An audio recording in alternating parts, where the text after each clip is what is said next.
out of which came policy ideas. So many policy ideas, so when we got the word that Robert Wood Johnson was looking for some lead organizations in certain sites to be a part of their initiative, Healthy Kids, Healthy Communities, we said, well, we sure got the ideas, man. We've got the policy suggestions. Robert Wood Johnson said, please give us one idea, one policy idea on the healthy eating side, and one policy idea on the active living side. We said, we can't do that.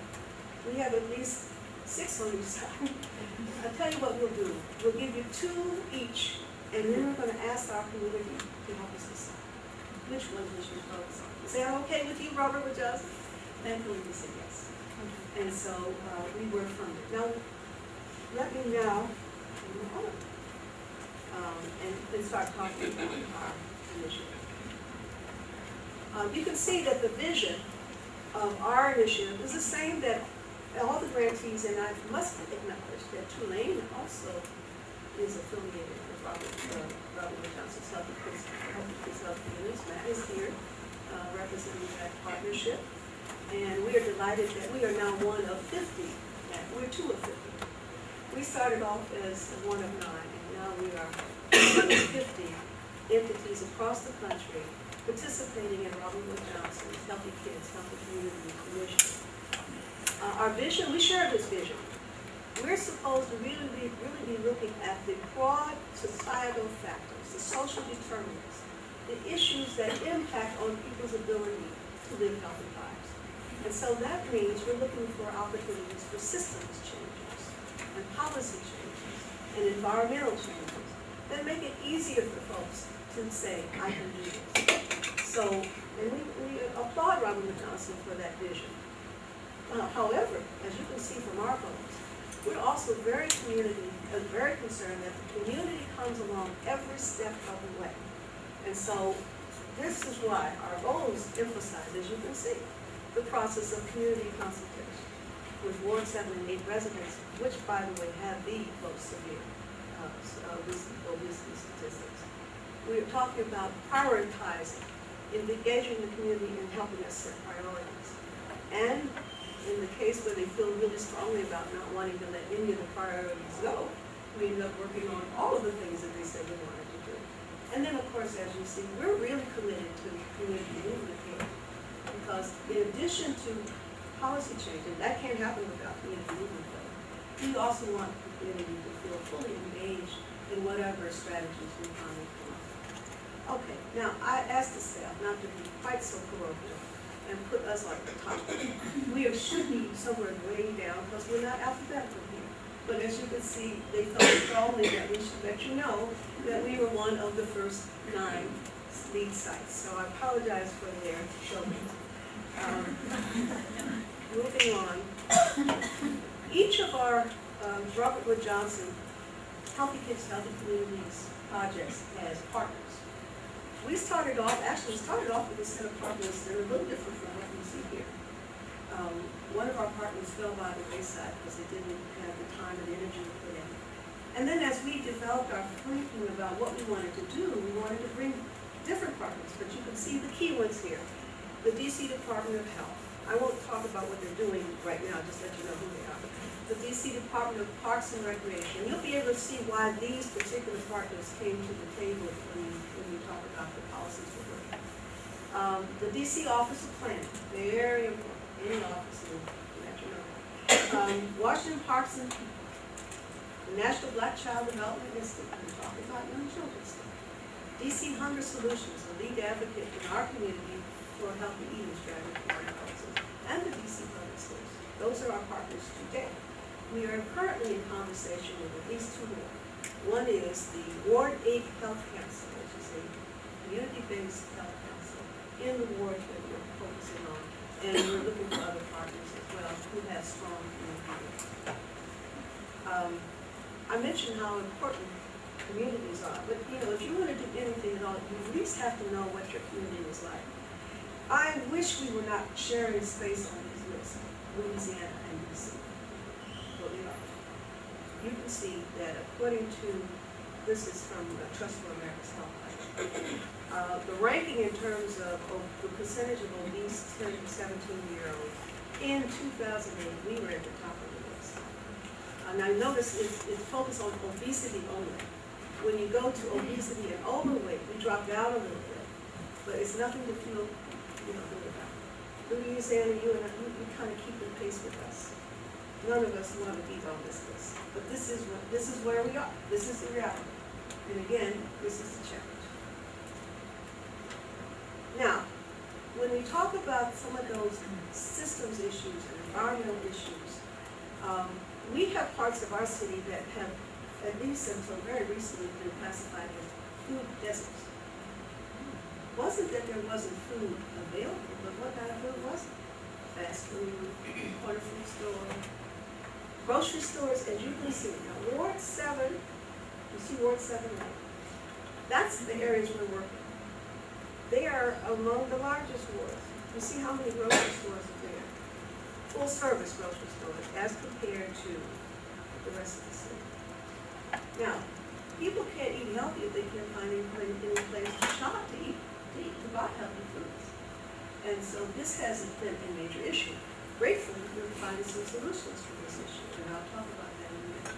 But this is the kind of information that we use to make decisions about where should we go, what kinds of things should we think about, what should we consult with the community about. Now, I don't understand this map myself, so I'm just going to pass on, because I know our staff knows this much better than I, but it tells the same story. Areas of the city with limited grocery store access, we are among those with these things. Now, another issue, when we talk about, that was the healthy eating side of the equation. Talking about active living side of the equation. We have parks in D.C., but this is the way a lot of those parks look. We found out that the Department of Public Works came by to empty the trash in the trash basket, but they would not pick up the trash on the ground. And clearly, a park like that is not conducive to anybody wanting to play. Now, we have other issues about our parks, and I shared a study with Lisa that really confirmed and documents that, and that is safety. Because not only do we have park space that's not always useful, it's not safe either. And so parents, you wonder why parents have their children sitting at home looking at TV, because they're afraid to take them outside. When we talk to our teenagers in our focus group, they say, we really, we do not spend a lot of time outside, because they're gunshots fly. So if you want a place for people to play, it has to be, and to recreate, and to be active. It's got to be safe. It's got to be attractive, it has to be supervised, it has to be reasonably close at hand. So this was another kind of information that we shared with our decision makers and with our community to confirm what we needed to do. Now, DC government has actually begun to step up to the plate, and I think we've kind of quietly pushed forward. We have people in the Department of Health at the mid-level who are always in from the inside like a Trojan horse. We better push. Same thing with the folks at the Office of Planning. Push from the inside, while we're pushing from the outside. And lo and behold, we began to get some buzz and get some action. The Department of Health issued 2 reports last year, one on obesity in the District of Columbia. And it took a lot of guts to put that picture on the It got a lot of attention. And the other was a health plan, children's obesity and overweight action plan. Those were great tools that we used to generate more interest and more commitment from the stakeholders to do something. Now, I will tell you that it's really very exciting that after this report came out, we passed at the DC level, at the DC Council level, an act called the Healthy Schools Act. And the Healthy Schools Act requires a different kind of meal to be served at lunch. It allowed breakfast to be had in the classrooms. It eliminated any co-pay for lunch for children, and it essentially made it possible for everyone in public schools to get a healthy meal. I went to one of the schools. The meal was good, and I was really surprised that the youngsters were not throwing away all of their schools right off the bat. They did much better with the fruits. But the point is that they had those choices and they were actually using those choices. So I think there is always the possibility that things can happen incrementally. This was a big, the Healthy Schools Act. Now, there was another act that I wanted to describe to you as well, and it was, because it dealt with that whole issue of the food desert. It's called, it's the short version of this act, and it was passed in December of last year, is FEED DC. Food, Environmental, and Economic Development Act of 2010. That act is one that makes it possible for corporations to receive incentives to place their facilities in new areas. It also encourages corner stores to stock healthy foods, not those tired old entities, but real healthy foods, as part of what they offer. And it makes possible the possibility of residents to set up vending operations, to have vending trucks that provide healthy foods, and some incentives and some licensing for that. So we're making some really good progress, and I guess the other example of progress is we had a mayor who left office recently, who was a health buff, but he did not do a thing for it. His concept of health was the result. We now have a mayor who is fully committed, as in his words, to building a culture of wellness. And so that too has been very, very helpful. Now, did we have something to do with all that? Quietly, probably. But the point is, we pushed and we made the issue visible so that folks had to deal with it. And we're grateful that our council now and our mayor and the leadership of the new leadership of the Department of Health is committed to helping it. Okay. And I mentioned the White House Task Force on Childhood Obesity. Let's move. I wish we could play that, but anyway, it's beyond my technological capacity. But you can check this out yourself. But you know, the Let's Move campaign is really the wind beneath our wings, all of us who are working in this important area. Okay, what are those policy options? I mentioned earlier that we had come up with 4. And the good news is, some of them are already done. When we started back in 2008, and we said to Robert and Johnson, we want to focus on 2 policies on the healthy eating side, 2 policies on the active living side, and let the community decide. So what were our policies? Well, 1, we wanted to be sure that DC was part of the federal after-school meal program. We are. We got that done last year. Now the question is it reaching the people that we are most concerned about in most areas? But we're now in a policy monitoring mode as opposed to policy creating mode. So that's helpful. That's a plus. Now, we also said we wanted to offer opportunities for neighborhood-based retail options. Well, that's done by law. Now we've got to make sure that the law is implemented, and we're working on that.